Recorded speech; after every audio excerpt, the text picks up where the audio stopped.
It's the Fellowship of the Geek Show, a weekly podcast about comics, the comic book industry, and other geek pop culture.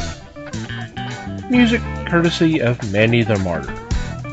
And now, on with the show!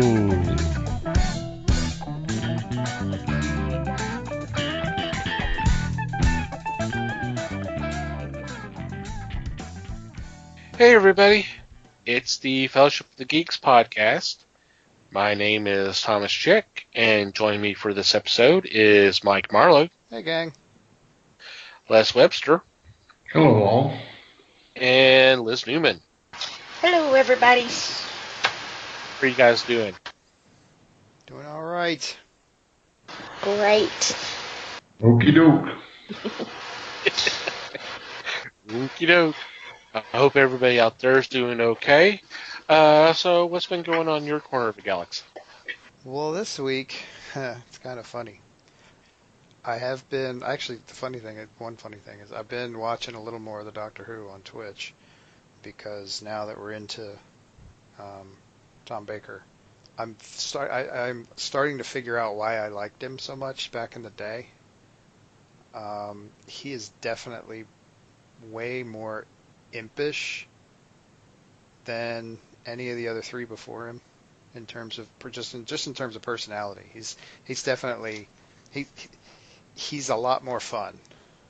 The first three Doctors were interesting in their own ways, but I don't want to say that the episodes weren't fun, that the Doctors themselves weren't fun, but Tom Baker is clearly having fun. It's just a different experience with him. I mean, don't get me wrong, I like what little I've seen of the first Doctor, and I definitely am a fan of the third Doctor, but Tom Baker is just a different ballgame with him. It's just a different vibe. Yeah, definitely. It's a very different. Maybe some of it is the contrast. It went from the mostly serious Pertwee to the almost never serious Baker. And it just is just a very different thing. And maybe it's the contrast that makes it stand out more and makes it cool. I don't know. I agree, because, I mean, with Pertwee, I think I said this in a prior podcast when we talked about the marathon. It's a little bit more of an action adventure, and he's a little bit more of the hero type thing, where Baker's more of the explorer, and like you said, the imp and impish and all that. So it's definitely a contrast. Yeah, the childlike wonder thing. And yeah. Although we say that, I mean, we talk about this, and I watched one. I do not remember what the name of it was. I think it was last night even. I was watching one, and he got himself into a fencing duel, and I mean, just kicked the guy's ass. I mean, it wasn't even funny. I mean, he dragged it out, just screwing with the guy. But I mean, the whole time you could tell he was just screwing with the guy, and he was fighting. I mean, it was a pitched fencing duel, seriously, and it's Baker, and you're like, wow. Number one, I don't remember this episode at all, so but yeah, it was kind of cool, and because you could just see the smile on his face the whole time he was doing it. He was just having fun at this guy's expense, basically, because he was like this military dude who was trying to take over his world and all that. Yeah, but the usual Doctor Who stuff. But then I turned around and watched one and this was the first Romana was the companion at the time. I think it was the very next episode. I think I saw the last part of that one, and then the first part of the next one. And I mean, I kid you not, they walk in there 10 minutes into this episode. Somebody comes up and kidnaps Romana, and she honestly just kind of rolled her eyes and went along with it. It's like, I don't even know why I bother resisting at this point. She just basically held her arms out, said, okay, and they tied her arms up, and she just sort of followed them along, didn't put up any fight at all. I was just like, man, apparently that happens a lot. But, you know. Well, that's what a companion is for. Right, Yeah. and she apparently embraced it at that point. It was sad and funny at the same time.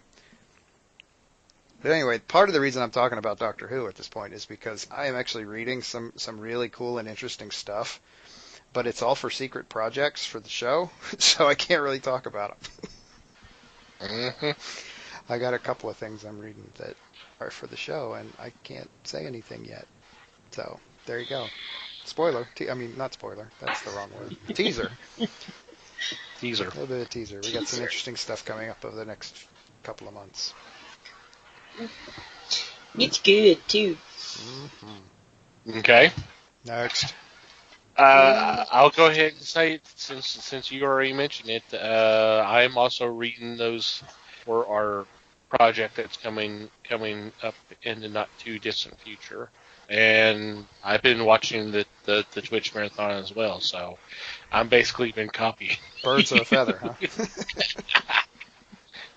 Who's next? Well, I haven't been watching Doctor Who. Well, damn it, Liz, why not? What? I'm breaking the cycle, dang it. No, but I have been reading quite a bit. I guess with the heat, it makes babies slower, so I've had a little bit more downtime at work. But you guys had recommended Void Trip, and so I had picked that up in trade, and boy, that's pretty trippy. I like it a lot. I finished that one. And what was the other one I read? Oh, I started Twilight, but I haven't gotten too deep into that one yet. But it's pretty good so far. Not that And Twilight. yeah, not that Twilight. Yeah, I don't believe in twinkly vampires. But then our super secret stuff. But yeah, I mean, I've just had a lot of fun reading. You know, I don't go into a lot of health or anything, but some days with my hands I can't get on the computer. It's just impossible. So reading's been real good therapy for that. Doesn't take a lot, so Just turn the page. just turn the page. Yep. And actually you can get a pencil and it can do it for you. Well, there you go. So, Alrighty then. And I have done nothing and been very proud of it. You enjoyed the hell out of that nothing, huh? well, you should. Yes, I do.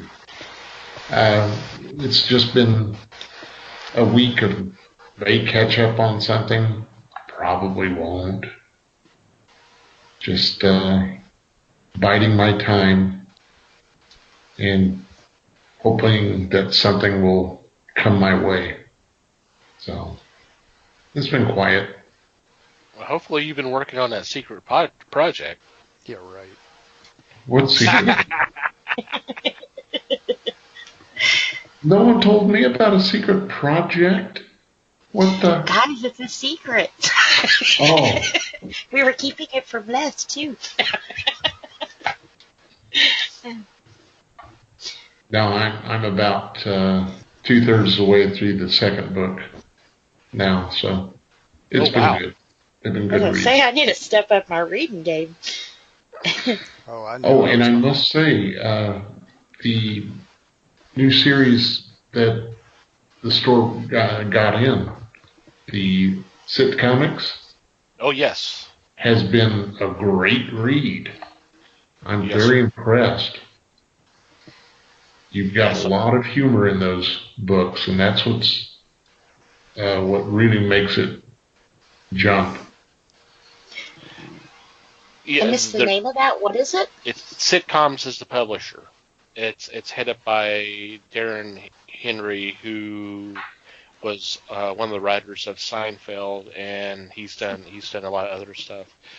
He started up his own line of comics, and this has actually been around for a couple of years. We've mentioned him on the podcast a few times, and I've done some reviews. But there's a few. He's got about half a dozen books out, or half a dozen titles out right now. The Blue Baron, Startup, Super Suckers, Telepathetic, Z People. I might have missed one or two right then, but I know there's supposed to be couple more coming down later this year. But the thing that's really great about these books is it is a complete story arc. It is 64 pages, but the price is $3.99. Wow. So for the price of a regular comic, you're essentially getting 3 comics in that book, and it's the complete story.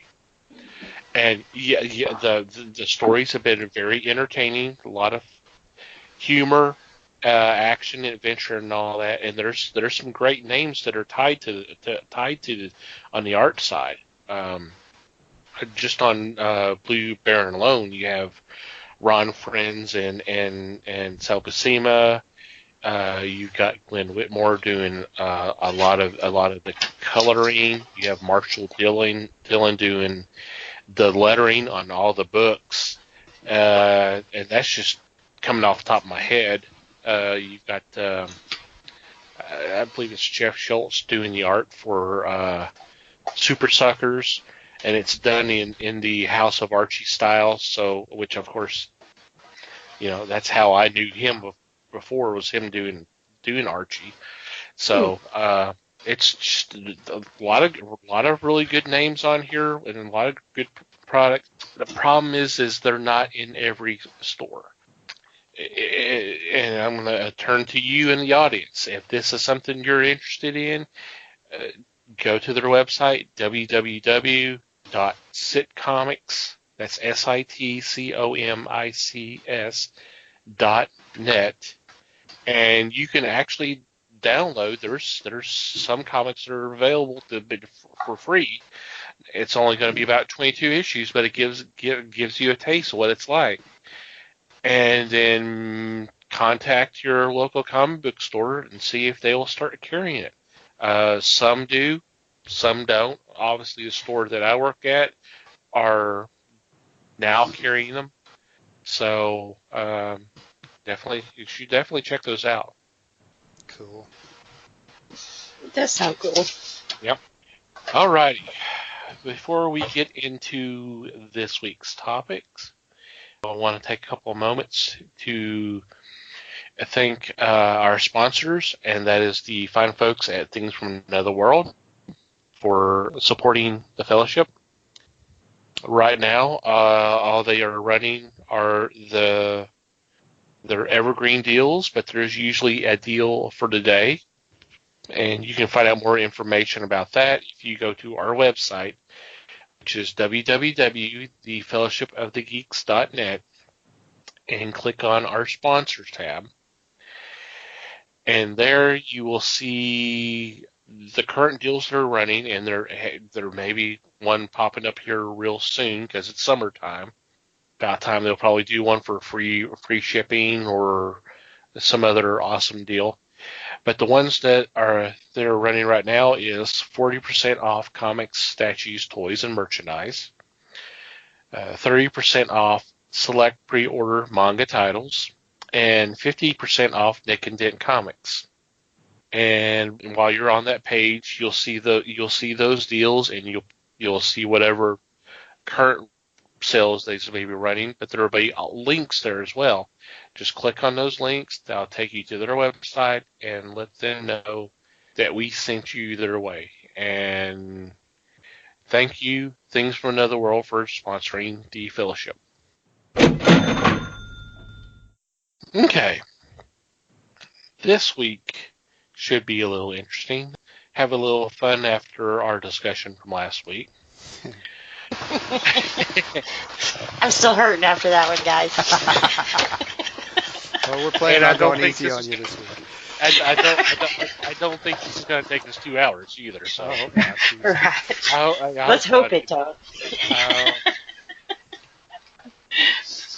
The genesis of this idea was I was reminded of a old Marvel team-up issue. And this was during the late 70s. I don't remember the issue number right now, but anyway, it was for those who are not familiar of that title. It was a monthly team-up book that starred Spider-Man, and usually had him team up with another hero, that kind of thing. But there was one month where they had him team up with the original cast of Saturday Night Live, and it was a crazy issue. It was fun, but someone had posted the image of that cover on one of the social medias, and I happened to catch an idea, and I thought, hey, that's kind of an interesting idea of kind of doing a team up of a comic book character and a show or cast or something like that from a TV show or a movie. And then I was recently reminded of, that this just happened real recently with DC. They did another run of DC and Hanna-Barbera team ups, and those were fun. You had Aquaman, Jabberjaw, the Super Sons, and Dynamite, which I really enjoyed. Not that I didn't enjoy Aquaman, Jabberjaw. Flash and Speed Buggy and Black Lightning and Kong Kong Fooey. I believe those were the ones those were all the ones that came out. So I kind of tossed it out to the group. I said, hey, why don't we do this? And why don't you come up with a list of these kind of crossover team ups, whatever you want to call it, and let's have a little fun with that. So with that, I am opening the floor, and let's hear what you guys came up with. Wait, were we supposed to do this funny? Because my list is decidedly dark. Mine's kind of funny. Okay, cool. As long as we got some funny in there, that's good. Got kind of balanced out a little bit. I'll fluff the episode out. I didn't exactly say funny. I didn't exactly say dark. I just said, let's do this. So. Okay. Well, since I'm being silly and making snide comments at the beginning, I'll start. Yeah. And I'll start with my, yeah. He's like, yeah, damn right you will, bud. I'm going to start with my low-hanging fruit option. Okay. Because for some strange reason, the first, I don't know, I think it had something to do with stuff that I've read recently, but the first thing I thought of was Sherlock Holmes, which my brain bouncing around the way it does sometimes kind of made me think of the show Elementary, which is on CBS. It is essentially a modern day Sherlock Holmes set in New York. And honestly, I haven't watched it in a while, but when I was watching it, it was pretty good in terms of it being kind of Holmes-like stories and them being, I mean, yes, they modernize things, and yes, Holmes is a jerk, and I really liked Lucy Liu as Watson. But anyway, so then where my brain went was, well, the clearly obvious choice for pairing up with Sherlock Holmes is Batman. And I was like, I don't know. It seems too easy. So it kept bouncing down the rabbit hole, my brain that is. And I came up with the idea of not doing it in modern day. We're going to set this in the past. We're going to set this with like a 16-year-old Bruce Wayne. So pre-Batman entirely. And since we're setting this since he's like 16, we're putting this back like more like in the 20s or 30s. And for some reason, the idea I cooked up was that Alfred had to go to London for some reason. There was an absolute life or death thing. He had to go to London, so he had to take the minor Bruce Wayne with him. And given where Bruce's mind is going in this time of his life, the first thing he does when he gets to London is he ditches Alfred and starts trying to track down the retired Sherlock Holmes to try to learn something from him about being a detective. It's pretty cool. Very nice. I'd watch it. Or is it read it? Are we doing... It could go either way. Okay. Yeah, with that it can go either way. I'm not sure it matters. And honestly, I'm not sure this idea hasn't been cooked up before, but whatever. I thought it would be an interesting turn on it anyway. Mm-hmm. There was an issue of Batman and Sherlock Holmes. I think it was even like number 400 of Batman. There you go. Wow. And I remember it because of the image on the cover. It was a cameo type look where from the side of Batman poring over a document while using a magnifying glass. And this was a selling point to me right away. The chance to have the two characters together, I thought was a great idea. But I do like what you've done too. I think that's a smart, wise idea. Yeah. That's pretty good for a guy who doesn't read superhero comics. Very true. So obviously it's a really good idea if it's been done to a certain degree. Right. But I definitely like what you came up with. And I'll admit, Gotham by Gaslight did pop into my head somewhere along the line, but I'm thinking this is set a little later in time than that. So, Right. Well, why don't we do it a little bit goofier and make Holmes meet up with Scooby-Doo and the gang? That'd be cool. That would be interesting. Mm-hmm. Okay. Is that your first choice there, Les? Is that your first pick? Or are you just riffing? Why not? Or are you just...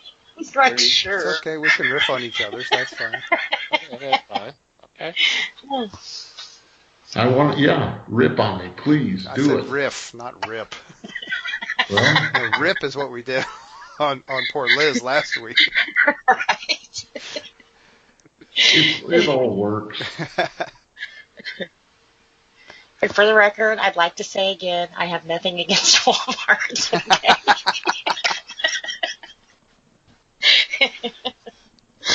Okay? I almost use Scooby too because they have the meetups, and it's always some really interesting people. So it was kind of like, have you seen the South Park where they're like, The Simpsons already did it? So I felt like a lot of what I was picking up, it was like Scooby-Doo already did it. But, which brought me to my first choice. Scooby-Doo just recently crossed over with Supernatural. And it was really cool because kind of like the Sherlock Holmes things, they're kind of mystery solvers too, So I was thinking, well, that was kind of cool. But instead of Scooby-Doo, I kind of cheated here too. I think the boys should go over to Walking Dead and get their dad out of that mess before Rick kills him or something, So I think that would be a pretty neat crossover. Plus, I think if Sam and Dean were there, this whole zombie apocalypse wouldn't have lasted as long as it has. Yeah, right. It wouldn't. They'd find it and they'd kill it. And come on, Dad, let's go home. Your hunting trip is over. But I do think it's cute how Jeffrey Dean Morgan and like Jensen Ackles, they kind of poke at each other on like Twitter and stuff. Like once they showed the baseball bat in the back of Dean's car, and he's like, Dad, did you forget something? So it's kind of cute the way they keep it going. Nice. So. Cool. Interesting idea. Definitely. I'm going to cheat a little bit here for my first choice. Right off the bat. Right. Well, I get it out of the way, and then I can Yeah, show the more creative that's side. kind of what So I there you did go. with mine too. So there you go. We have to be creative too.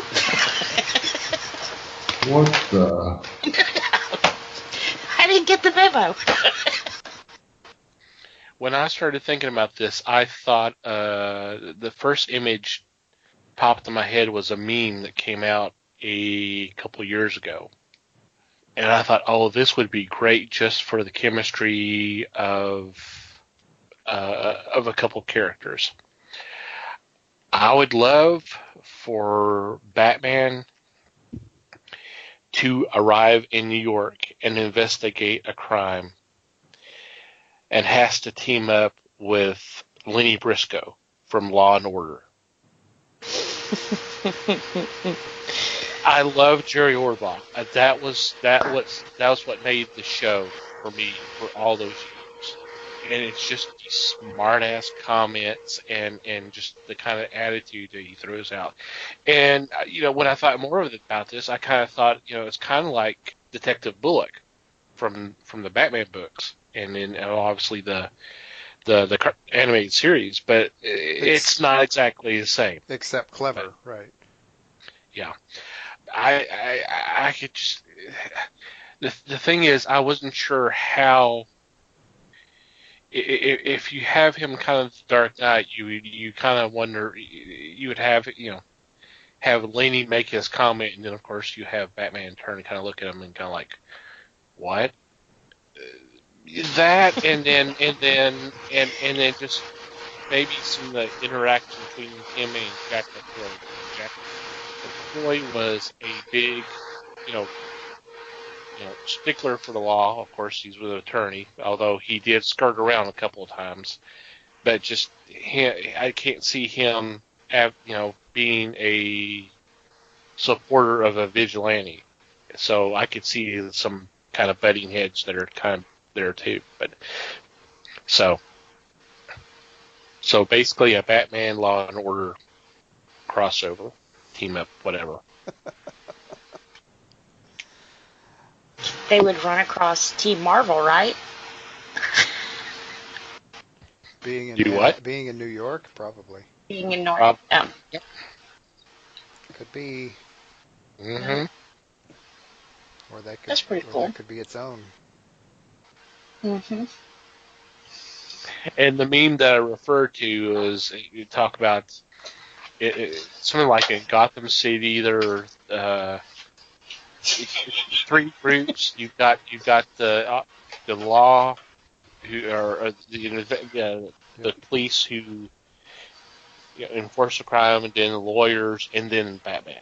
I forgot how if you're a fan of the show, you know how the introduction goes, and I totally butchered that, but it was funny reading that. So, all right, next. How about pairing something up with Lost in Space? Doctor Who finds them. Yeah, but depending on Well, I mean, the obvious choice would be Gilligan's Island, but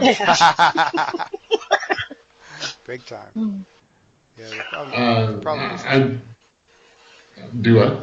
The problem would be if the Doctor found them, he wouldn't actually save them. He would just help them solve whatever problem they were having, and then he would disappear in the TARDIS and leave them there. It's true. The problem was they were lost, right? No, there was always little problems. The Lost was just the reason why they never moved. Yeah. There was always somebody was stumbling across them. Every alien in the entire galaxy stumbled across them on this little backwater planet that nobody could find, sort of thing. There was always a weekly problem, just like Gilligan's Island, which was out in the middle of nowhere. Somehow would have someone show up every week and was able to figure out a way to get off the island, leaving everybody else there. Yeah, apparently the problem of the week for Gilligan's Island could obviously never be get the fuck off the island. That just wasn't in the cards. Quit building radios and build a boat. Right. Okay. Fix the hole. Yeah. Right. Fix the boat you have. That would be okay. Duct tape a coconut over that. Why don't you? Come on. Something. Jeez. But then how do you get a show out of that? They did. Well, nowadays with reality TV, They did it in the 80s. It was called MacGyver. Yeah, there you go. There you go. You just have them. So every Give it to week it'd be a Grant different Tinker. island. You just have them keep sailing around the world and on the minnow, which is stuck together with chewing gum and aluminum foil. Give it to Grant Tinker. I'm sure he can find a way. Anyway, who did you have in mind? Was Gilligan's Island your thought for Lost in Space? No, I was just trying to see Oh, you were just what you guys would think. you were just riffing Where it on went. it. Okay. Yes. No, he was ripping on that. Never mind. No, I think that's a perfectly good one. Yeah. How about Lost in Space and Buck Rogers or Flash Gordon? Beep, beep, beep, beep, beep. Battlestar Galactica. There you go. There you go. Yes, there. Dr. Smith is totally a Cylon. I mean, there's just no two ways about it. Yes, that would explain a lot. Or he would at least sell the others out to the Cylons, depending on which. How about Space Mutiny? I think any of us would have to have heard of that one for that to. I was hoping my silence wouldn't give me away on that one. But. Oh, Space Mutiny is a very bad movie that Riff Oh, that's why that sounds familiar. Okay. Yes, that's why. I have not seen it, but You're not missing much. I'm not. I figured, given that it was a Riff Tracks thing. Mm-hmm. They don't usually do that with shit like Gone with the Wind or Citizen Kane. Although I'd love to hear them riff on Citizen Kane. That would be hilarious. I think it would be fun. Yeah. Okay. Alrighty. Well, this is going to be a little bit of a letdown. Thanks for the warning. Yeah, anytime. Because my next crossover actually did start from Law and Order. But well, here's the thing, and I was going to avoid this because it could prove to be a little contentious. But my initial thought was SVU, and that's just such an emotional roller coaster of a show. But given some of the legal stuff that they do a lot of you talked about Law and Order skirting the law. SVU skirts the shit out of it. And I thought Daredevil would be an interesting mix there. Okay. Cool. Yep. That would be pretty Which cool. version? Oh, I don't know. Which your favorite? Which version of what? My favorite of Daredevil.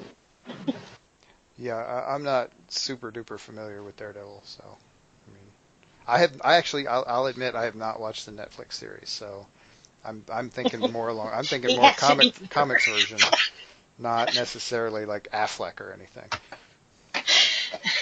Affleck. Not many people will admit to liking the Affleck Daredevil, so I wasn't going to go there, but yeah. I like it. It's just you got to make sure of one thing. Mm-hmm. I'm so blanking on the character's name, but you have to have Richard Belzer's character there. Munch? Munch. Yes, thank you. I'm down Detective with that. Munch. I'm down with having Munch there. I think Munch and oh gosh, now I'm blanking on Ice-T's character. Oh god.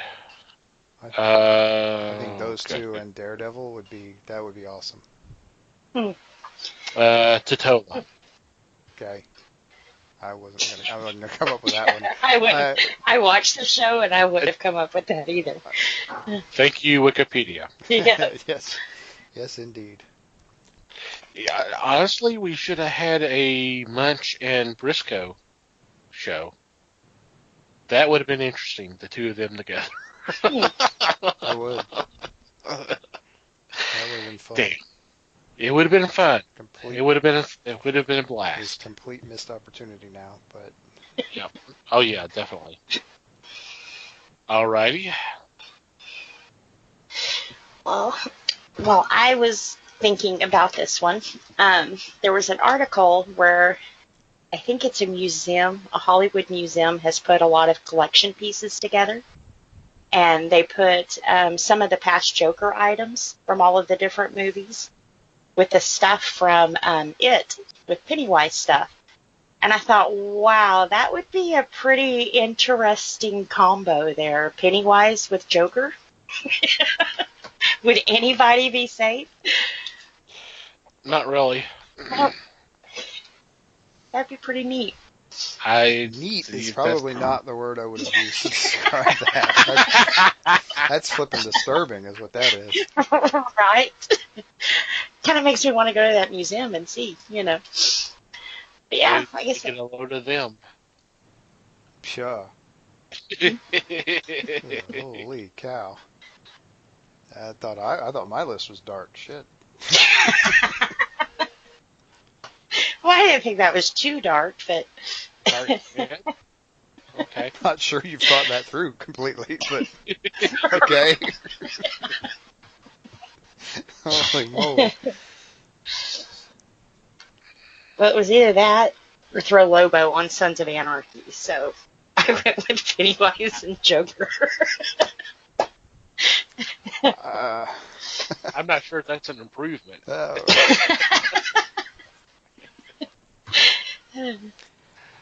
Just put Ghost Rider in there and complete the damn set. Oh, there you go. I forgot about him. He's Marvel and all. I'm kidding. Aye. Anyway, skip over that one.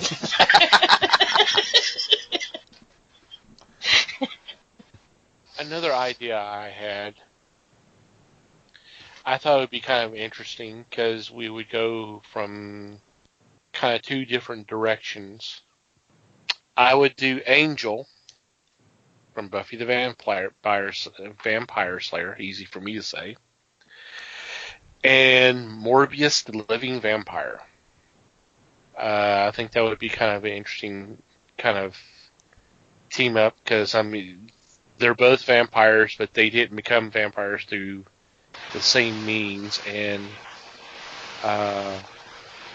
be kind of I think it might be kind of an interesting dynamic. Yeah.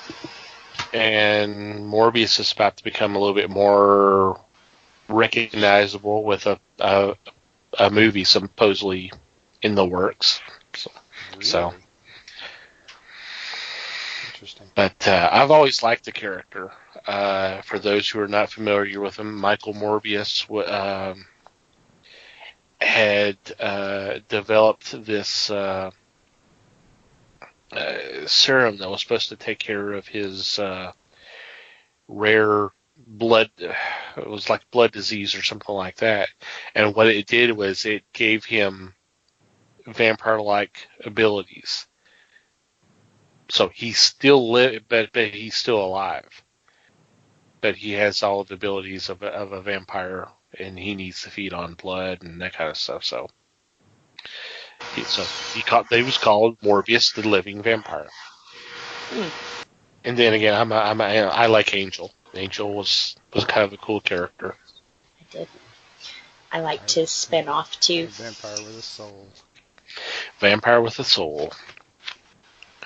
Cool. And then you can take Morbius and get him paired with... I'm thinking of Morbius from the Forbidden Planet. No takers, eh? It's been a while since I saw that. Yeah. You're talking about the Walter Pigeon character? Walter Pigeon. Who you team up with? With Morbius. I don't know, Dr. Jekyll. Oh, okay. You'd have, even Dr. Jekyll and Morbius, the living vampire. Okay. You have Mr. Hyde painting the town red with Morbius. Think of the blood.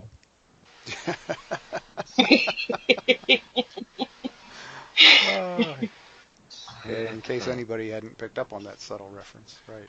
Yes. See, where my brain started to go with this was Blade and Vampirella, but anyway. There you go. There you go. Yeah, that would be a pretty good one. Okay. Any other ideas? Well, Oh, hell, I still got a list. Are you kidding? Okay, that's fine. All right. kind of with my whole creepy cute. What if we put Gertie in My Little Pony Land? Oh, Lord. Whoa. Wow. What kind of term is this?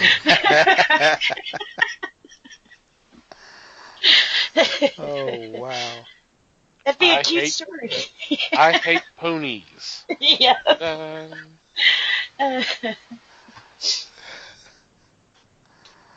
Oh, man, yeah. That would be rough. And put them where? My Little Pony World. Okay. Yeah, that wouldn't end well for the ponies. No. Not by a long shot. No. There'd be a lot of shooting, but we'll see.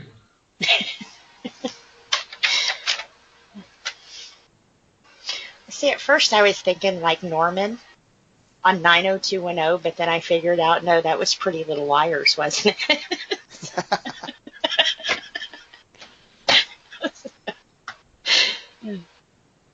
Yowie. Mm-hmm. So what else is on your list, Mikey? Okay, well, another one of the TV shows that popped into my head while I was thinking about this, and the funny thing is that, and this is going to sound bad, I came up with all of these in within a 10-minute time frame. It was a very productive 10 minutes, and then it took me a while. It took me, God, until I actually was writing these down this morning. Apparently this idea had to stew in my head for a couple of weeks before I could just sort of spew things forth. But anyway. Not only did it have to stew, you had to contact me and go, what is this about again? Well, yeah. Well, that was the spoon I used to stir the pot. Okay. But anyway, cooking references aside, another show I thought of was Black Mirror. Yeah, if you're not familiar with Black Mirror, it is a recent show that started out in England, and it is, for lack of a better or for lack of a more succinct description, it is a modern, possibly even slightly future take on Twilight Zone. So it's got... Yeah. But some of them hit awfully close to home, so it's kind of like reflection on us if we don't quit. Well, Yeah. so did Twilight Zone. Yeah, Twilight that's Zone true. did that too. It just did it in the 60s. So it doesn't hit you the same way as it did people in the 60s. Yeah, true. But yeah, I mean, and it's definitely like modern sensibilities, and so it's bordering on horror most of the time. You will never look at a pig the same way again. Are you going to start that Never. again? I could go down that road, but I'm not going to. I actually kind of had two separate thoughts for this. The first one, and the one I thought was more interesting, was Dr. Fate. Yeah, because it again, you get into the almost the very interesting and dark attempts at predicting a slightly dystopian future. I thought Dr. Fate would fit into that fairly well. Mm-hmm. It was pretty neat. The other one I had was a little sillier, because for some reason at that point Booster Gold jumped into my head. I'm not sure why, Okay. but I think it was the futuristic thing that made the connection in my head. But yeah, I thought let's take something Black Mirror-ish and see if we could run with the silly superhero concept with it. And I don't know. I don't know how it would work, but it would certainly be interesting to watch for an episode. Yeah. And this is the Wahaha booster, huh? Yeah, sure.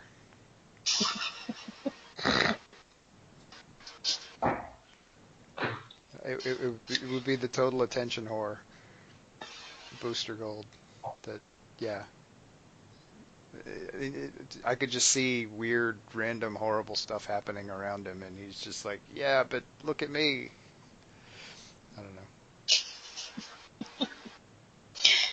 Trying to save the day, but maybe not quite succeeding. True. Yeah, that's an interesting idea, definitely. Okay. Any other ideas? How about westerns? How about westerns? I'm just contemplating. I got an idea. You know, we could do cowboys and aliens. Oh no, wait, that's been done. And with that, I'm done. Thank you. No, you're not. Keep going. Your idea's bound to be better than mine. Come on. Good, the bad, the alien. I was thinking, how about Jonah Hex In the future. and Jonah Hex? And hopefully something would be made sense of all of it. There are two Jonah Hexes? Is that what you were saying, Les? To Jonah Hex? Well, just as a contemplation, and not necessarily a crossover, but who the hell wouldn't want to know what the hell went on with the movie?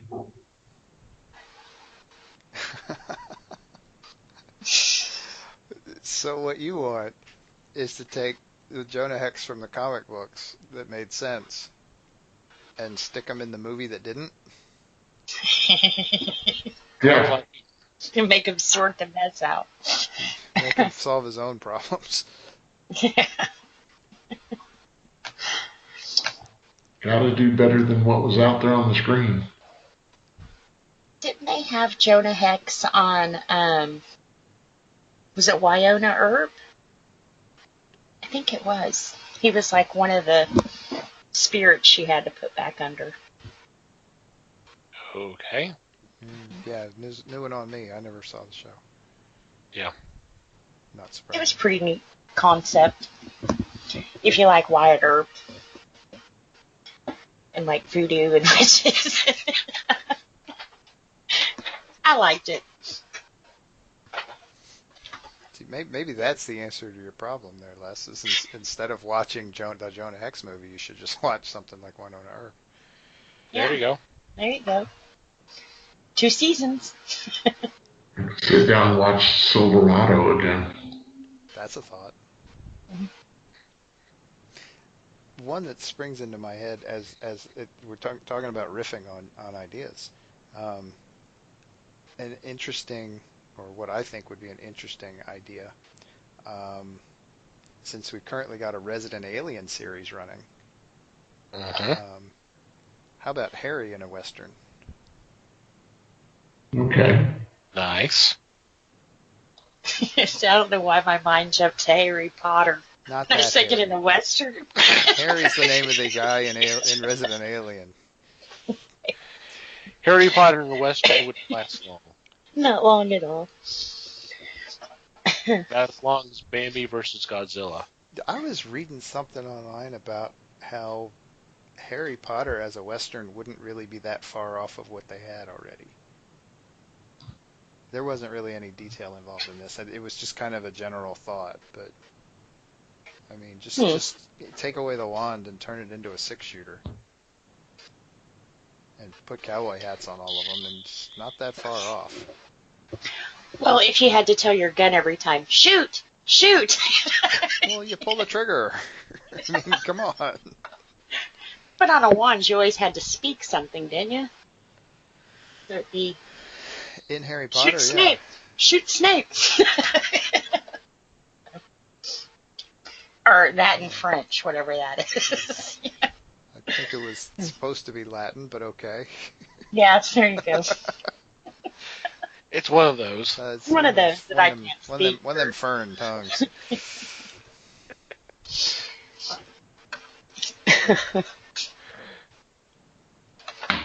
Boy, that's a long way from where we started, but okay. Right.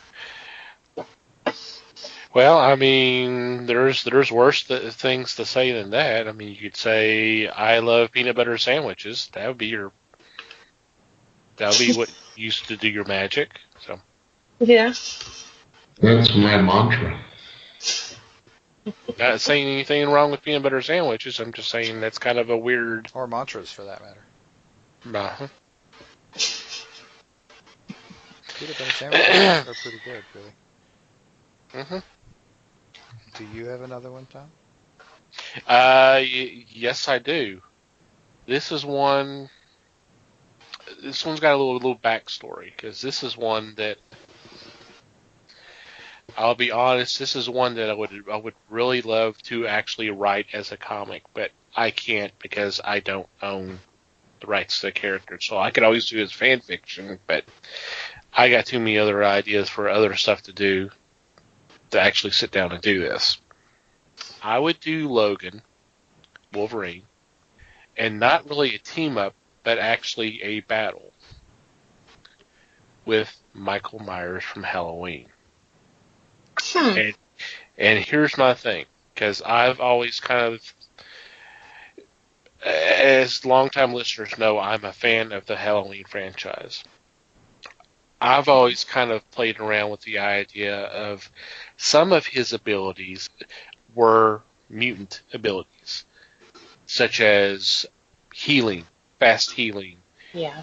and how he can be here and then 2 seconds later he's somewhere else.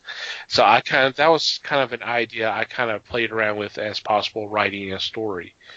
And just these two forces battling each other, I think would definitely be bloody. Talk about painting the town red. But, you just kind of play around with that idea. And I had the whole thing of the idea of the nephew of Sam Loomis, the late Donald Pleasance character, approaching Xavier, saying he needs help because he has this theory that this is a reason why you can't kill him, because he has these mutant abilities, and Xavier obviously being an expert on mutants and that kind of thing. So that was kind of my idea for doing a story. Well, then why the hell didn't he ever find him with Cerebro? Because he wasn't looking for him. Okay. It's as good an answer as any, really. And they kind of did that with Freddy, didn't they? I don't know. Freddy was kind of messed got up. Weird. Yeah, I mean, Freddy that one was weird weird. to start with, and then he Yeah. got weird after that. Yeah. It actually makes more sense than the stuff they did with Jason. So, Yeah. With Jason, they seem to just keep doubling down on weird shit. Mm-hmm. Okay. Any more ideas? I kind of have one. Okay. This doesn't technically involve a superhero. That's fine. And it also may have been done to some extent already. Okay. But the germ of this idea came from the movie Taken. But I twisted it around a lot because the person that kind of popped into my head for this was Alfred Pennyworth. And where the idea ended up was a movie, or I mean, it could have been a series, but it's given that it was set in World War II, it made more sense for it to be a movie, I think. With Alfred being this badass wet work guy, it kind of in his youth, well, I mean, young adulthood before he like moved to Gotham and became a butler. Mm-hmm. This was what he did in the war before that. This kind of gruesome assassin type guy. And then decided to put all that behind him and go work for this nice doctor and his wife in Gotham after the war. But to do the movie of Alfred as basically kind of almost a master assassin in his own right beforehand, I thought would be an interesting twist on things. Well, and actually, you say that we're supposed to get an Alfred TV series that's kind of based on his MI6 days. So you're not far off. Well, there we go. Maybe it's entirely possible that I heard some part of that and that sort of nestled into my brain. And that's kind of where that came. So I'm not going to lie, I could have completely jacked that idea from something else, but it seemed my brain came at it from a different angle, so maybe I arrived at something that was already in my brain or something. But yeah. No, I mean it's a great idea. It's something that's kind of touched on from time to time in the book, in the books and in the cartoons, because he helped with disguises. He helped some of the other just do a lot of other stuff. So yeah, he got that from his training. Right, so. And there was the episode that he got kick Superman's butt. Well, no, well that too. But, no, he got a call to go back to the UK for something. Oh, that's true. Somebody was being held hostage or something. I don't remember what the exact story was, but he ended up, and it was all related to his past, his mysterious past. Dun, dun, dun. So maybe that kind of was floating in the back of my head when I came up with that too. But I'm not claiming it was original. That's my point. But it's a great idea. It's a good idea. I think it would be cool as hell Very good to do that as a movie. Mm-hmm. I agree. Cool. Okay, any more ideas? It wasn't really an ideal because it's already been done, but I have to say the best crossover ever was Superman on I Love Lucy. That was awesome. There you go. Yep. No comments from Les? Oh, I agree. I thought it was a very, very funny episode. That was. She's one of my favorites. Somehow I can see that.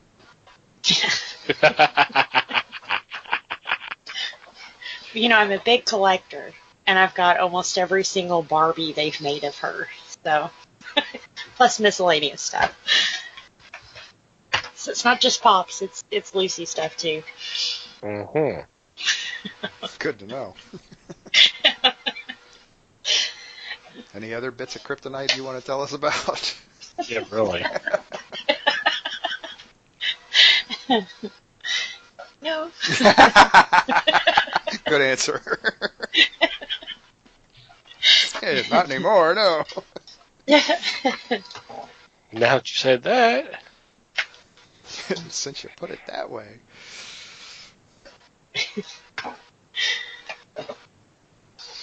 Okay. Any more ideas or suggestions? I'm tapped out. Okay. Yeah. That's my list. Okay, that's fine. That's a pretty fun list. Okay, with that, we are going to take a quick break and come back with weekly picks.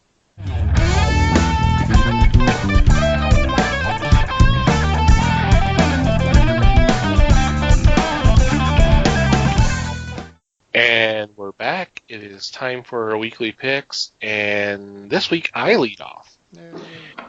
And for my first choice, I'm going with a new series. It's called Relay. This is from Aftershock Comics. And I believe this is a continuation of the book that came out for Free Comic Book Day. Several different writers on this book, including Zach Thompson and Eric Broberg, with art by Andy Clark. And it's a sci-fi tale. And Relay refers to it's actually what they call a galactic relay. It's this humongous structure on this one planet that unifies the entire planet. And it's been compared to a Philip K. Dick story. So that's kind of piqued my interest. And I liked the Free Comic Book Day offering, so I definitely want to pick this up and check this one out. Yep, agreed. That one looks really cool. It does, yeah. It's a great concept. Mm-hmm. Alrighty, let's go next. My first choice comes from Devil's Due Publishing. Number 1 of Little Girl. This is a mature audience book because of the content and the thought process involved. A spirit of a little dead girl, Abby May, is held within a cursed stuffed animal. This animal was given to a unknowing victim, and Abby May lashes out blindly. As a result, she is led back to those responsible for killing her, and she starts to piece the truth together of how she died and how she lived. This appeals to me. This is a Mike kind of book because it is pretty grim, but I think that this will be able to be a solid run for most anybody, and especially the detective group. Oh, you mean supernatural crime? Yeah, I think I'm in. Yes. I've known about this one for a little bit, and yeah, it looks awesome. It does look awesome. And who's the writer on this book? Patrick Shand. Mm-hmm. Pat Shand, that's a name we've mentioned several times on this show. I think you might even call him a show favorite at this point. Mm-hmm. He's one of them, definitely. Yeah. He's a show favorite for sure. Mm-hmm. Alrighty, Liz. All right. My first pick, I'm going with one from Action Lab Comics. It's 12 Devils Dancing, number 1. Or I don't know if you can call this issue 1, 2, 3, because it's actually going to be 3 issues in one.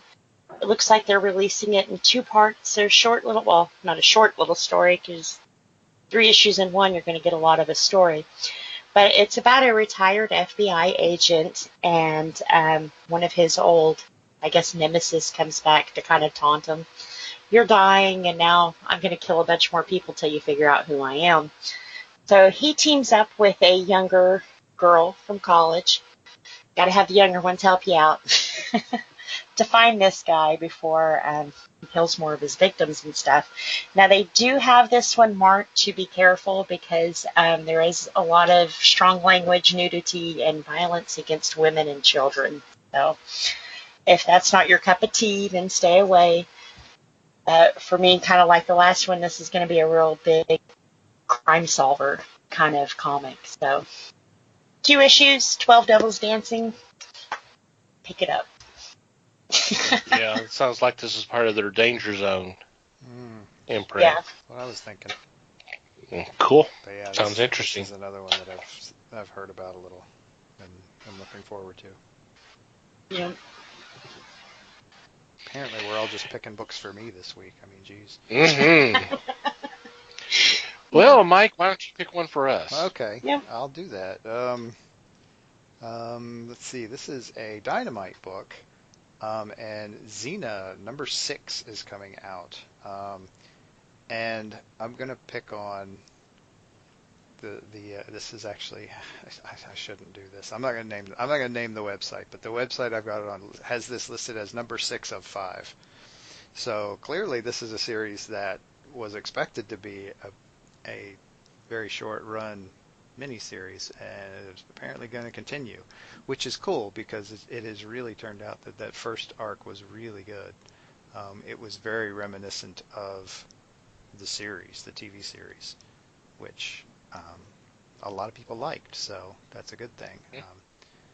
And it was fun because it kind of, I mean, some of the Xena books since then have been, or recently, have kind of been a little different. And it was nice for this. Yeah. It was nice to see this one get back to the Xena and Gabrielle going around solving problems and kicking butt. That was nice to see, and so that's. I'm glad to see this is continuing. I'm glad this is doing well enough to keep going. So yeah, jump on. This is a good jump on point right now because first issue of a new arc. So there you go. Cool. Yeah, and I will point out that that's not just that website saying that. I've seen that in several places. It's obviously I think you're spot on that the book has become popular enough that it went from a very short run to a little bit longer. So that's cool. That's good to know. Yep. Good news. Alrighty. So I believe I am next. So for my second book, I'm going with a Dark Horse Comics, and it's actually part of the Berger Books imprint. And if you're not familiar with that, that is Karen Berger, formerly of Vertigo, part of her new line of books.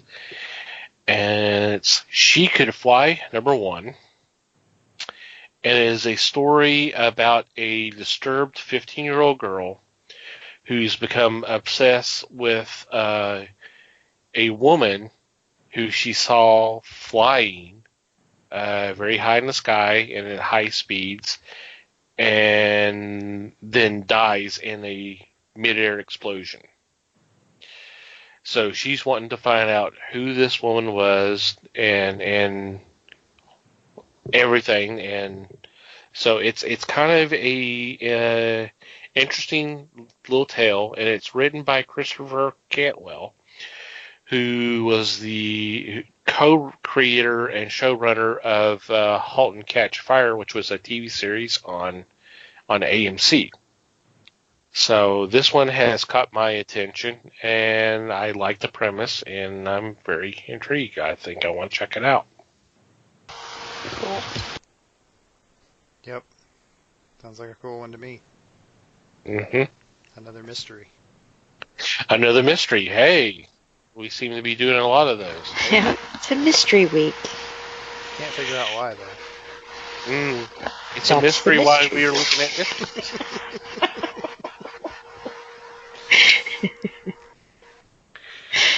Alrighty, Les. Well, let's see. Going on with the mystery look into these books, I bring The Thrilling Adventure Hour, Volume 1. This is a trade paperback collecting the story The Thrilling Adventure Hour presents Beyond Belief, a 5-issue series, 0 through 4. And I remember reading this and like it because it's kind of like reading a Nick and Nora Charles comic. You do have the two main characters, the Doyles, who take what they want and hoodwink their clientele. You have ghosts, vampires, mummies, werewolves, even diabolical gingerbread men in this series, and it's obviously tilted toward humorous, and being a big fan of the Thin Man movies, this is going to appeal to me right away. Yeah, and if I'm not mistaken, this is based on a radio play podcast from a few years ago. Yes, it is. Not to bring it all the way back around to podcasting somehow, but whatever it takes. I'm actually a little surprised that the trade is just now coming out. I thought this book was done like a year and a half ago, but I could have my timetable off big time. But I was thinking this was a good year ago when the individual issues came out. But hey, I believe it was, yeah. At least they got around to it. It's being put out now because Boom is going to be doing a new book in August or September. So that's why they're doing it. So it's kind of a primer for the new book, for the new series. Okay. Yeah. That makes sense. So there you go. Mm-hmm. Alrighty. Who's next? It is Liz. It's me. Well, my next one's not a mystery. If you need an organ or a hand, you go see Jedediah Jenkins. This is called Farmhand from Image Comics, and he grows hands and organs and all kinds of things on his farm for you. Of course, like anything, if you put a bunch of chemicals and nasty stuff on a crop, you're going to have some unfortunate consequences, which is what it sounds like is going to happen to him. Something is going to... Evil, I guess, is under his soil from all of his science that he uses to grow parts. So, we'll have to see what Mother Nature has in store for him. Yes, we will. Yep. That sounds pretty neat. Different concept, not quite zombies, but kind of. I don't know. What do you call a farm with body parts? I don't know, but I bet we'll Truck find out farm? in the first issue. Right. Texas Chainsaw Massacre, maybe. And who's writing this again? Rob Gilroy. Yes, Gilroy? the creator, the creator of Chew. So that explains a lot. There you go. Which Chew was a good book. It was a good series. So I have high hopes for this one. Definitely is interesting premise. Yep. Alrighty, Mikey. Okie dokie. My second book is an Image book, and it is entitled Memoirs of a Very Stable Genius. this is a trade which collects some of the work of Shannon Wheeler, who is not only a cartoonist for the New Yorker, but he is also multiple Eisner Award winner. So he's done some stuff. The book that I am probably the most familiar with that he's done is Too Much Coffee Man. And so he's got a new book of stuff out, which is pretty entertaining usually. So people should check this out if they have not. Yes, I think so too. Well worth the time. Mm-hmm. Fun stuff. Mm-hmm. Alrighty, and then our honorable mention this week is... Our honorable mention this week is from Titan Comics, because Titan Comics has the license for Doctor Who.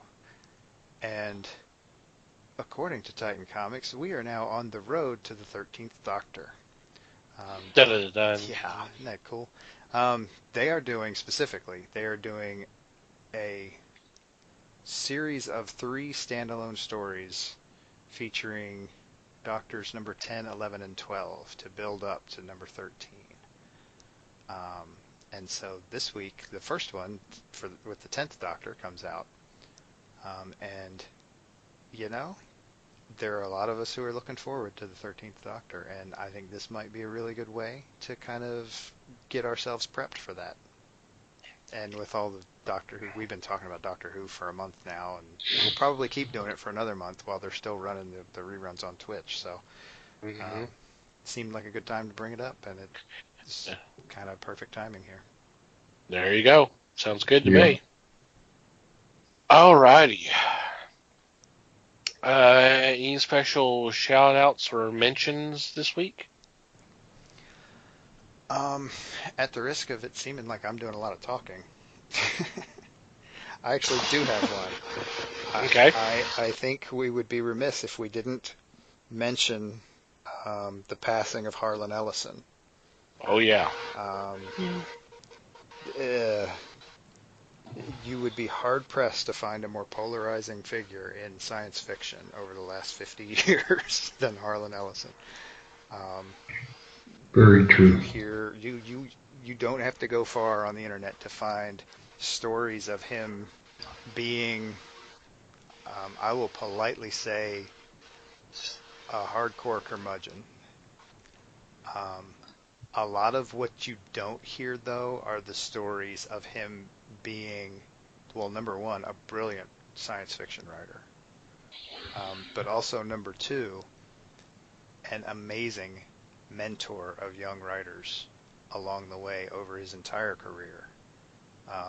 He had hands in so much stuff. I mean, he honestly started out as an editor and did a lot early in his career to foster science fiction as an art form, basically.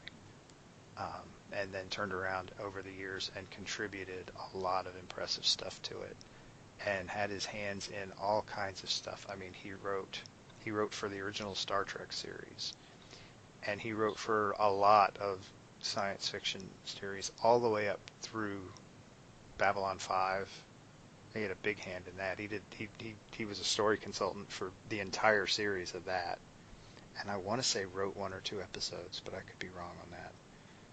Just touched all over TV and movie industry, and again wrote stories that the impact that he had on science fiction was almost immeasurable.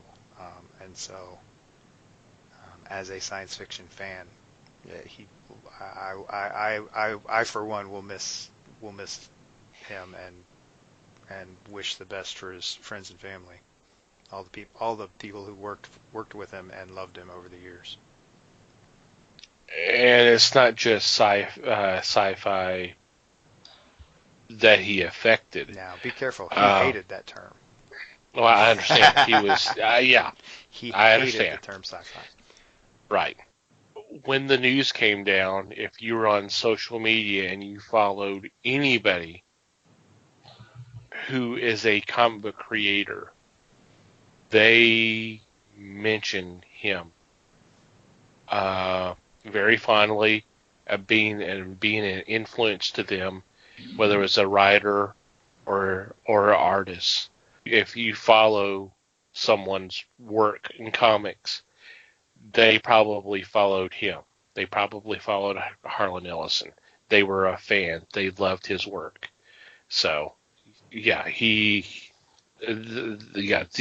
effect on everything, the whole medium of writing, is unbelievable. It's inimaginable. He was pretty big, and he will be missed. Okay, and thank you for mentioning that. I had actually made notes to say something, but you got me, so that's great. Anything else? Nothing here. Okay. No.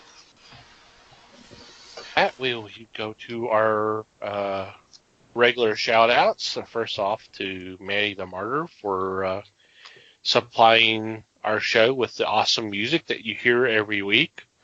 We will definitely have a link in our show notes to check out their music. We highly recommend that you do that. We also want to thank the fine people of the Potter family on Twitter for sharing and retweeting and liking our tweets with the links for the show. You should definitely go check them out. If you're looking for any podcast that you're interested in wanting to hear, you can just go to Twitter, do a search, #PotterFamily, and just scroll down. If something catches your attention, click on that link, download that episode, and check it out, and then let them know that we sent you their way. And thank you, gang, for your support. And finally, you, dear listener, thank you for downloading and listening to today's episode. We always appreciate your support, and we value your opinion. If you have a comment, question, suggestion, observation, complaint, anything, please contact us. We want to hear from you. And there are several ways you can do that. Email at thefellowshipofthegeeks.net is our email address. Or you can go to the website and click on the About Us tab. And there's a contact form there that you can fill out, and we will get that. You can follow us on social media. We are on Facebook, The Fellowship of the Geeks. Feel free to like us. And if you want to contact us from there, that's awesome. We would be happy to hear from you. And we are obviously on Twitter, at Fellowship Geeks.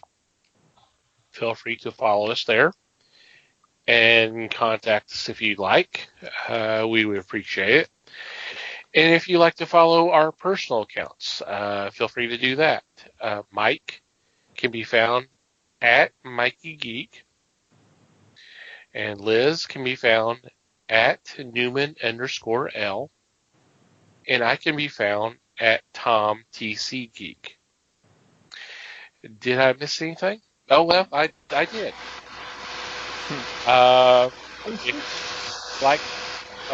While you're downloading our episode, or just listen to it, wherever you're at, whether it's at iTunes, Google Play, Stitcher, YouTube, iHeartRadio, or Spotify, it would be greatly appreciated if you would rate our show. And if you have a couple extra moments, a review would be awesome. Did I miss anything else? What about Les's Twitter account? Wow. Now the bus is backing up. Say what? Les don't understand that stuff. Yeah, Machete don't tweet.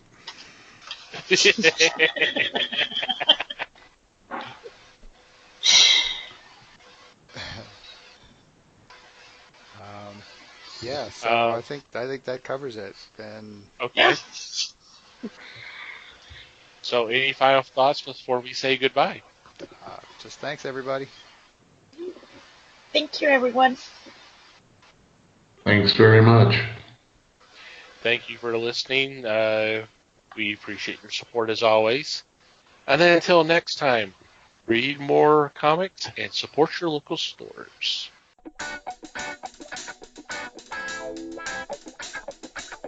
We thank you for listening to the show. Comments, suggestions, and questions can be sent to email@thefellowshipofthegeeks.net. You can follow us on Facebook at The Fellowship of the Geeks and on Twitter at Fellowship Geeks. Until next time,